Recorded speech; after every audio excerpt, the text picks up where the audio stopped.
अक्टूबर में जिन किसान भाइयों ने गन्ने की बुआई की है उन किसान भाइयों के सामने जो दिसंबर और जनवरी का महीना आता है, ख़ास तौर से जब टेम्परेचर डाउन हो जाता है, लगातार कोहरा पड़ता है, पाला पड़ता है, उस टाइम पर कुछ रोग बीमारियां गन्ने में नज़र आने लगती हैं।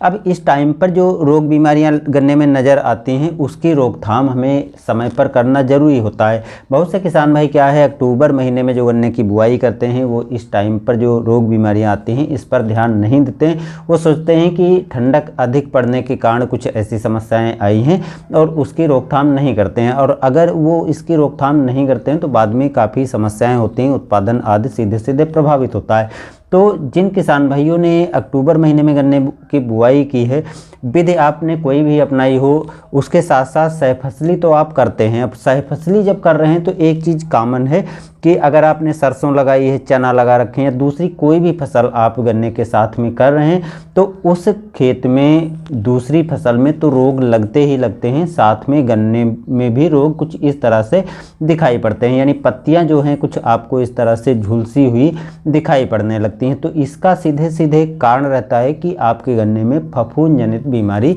लग चुकी है।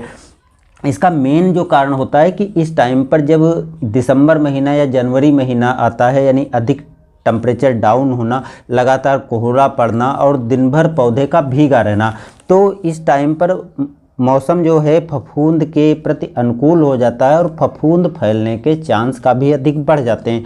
एक चीज़ आपको इस टाइम पर और भी ध्यान रखनी है कि अगर आपने दूसरी फसल लगा रखी है तो दूसरी फसल को भी देखना चाहिए कि उसमें भी रोग लगा है या आपके गन्ने में ही केवल लगा है। ये दोनों में लगा है तो आपको जो दवाएं बता रहा हूँ उसका यूज करना है। अगर आपके केवल गन्ने में रोग लगा है तब भी आप जो भी दवाई यूज करें तो पूरी खेत में जो भी फसलें लगा रखी हैं सब पर स्प्रे करना है, केवल गन्ने में नहीं स्प्रे करना है। और केवल दूसरी फसल में लगा है तो उस पर नहीं, तब भी आपको गन्ने पर स्प्रे करना है।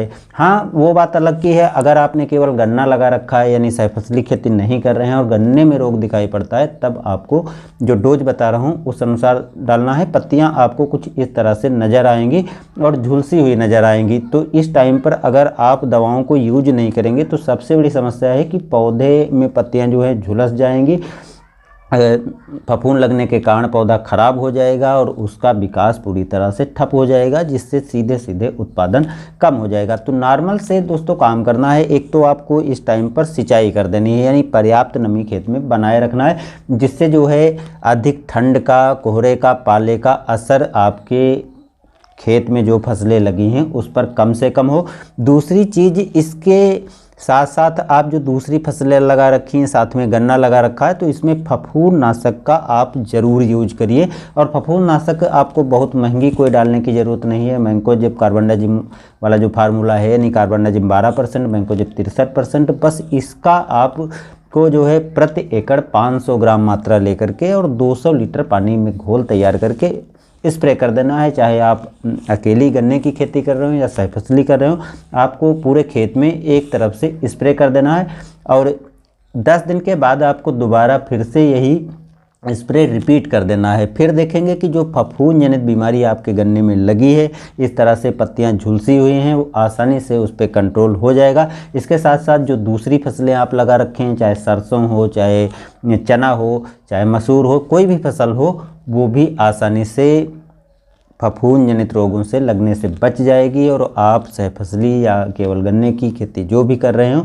आसानी से आपके फफूंद जनित रोगों से नियंत्रण कर पाएंगे और काफ़ी अच्छी पैदावार भी आपको भविष्य में मिल पाएगी। तो बस दोस्तों, आज की वीडियो में इतना ही। चैनल पर नए हैं सब्सक्राइब कर लीजिएगा, वीडियो पसंद आया है तो लाइक कर दीजिएगा। धन्यवाद।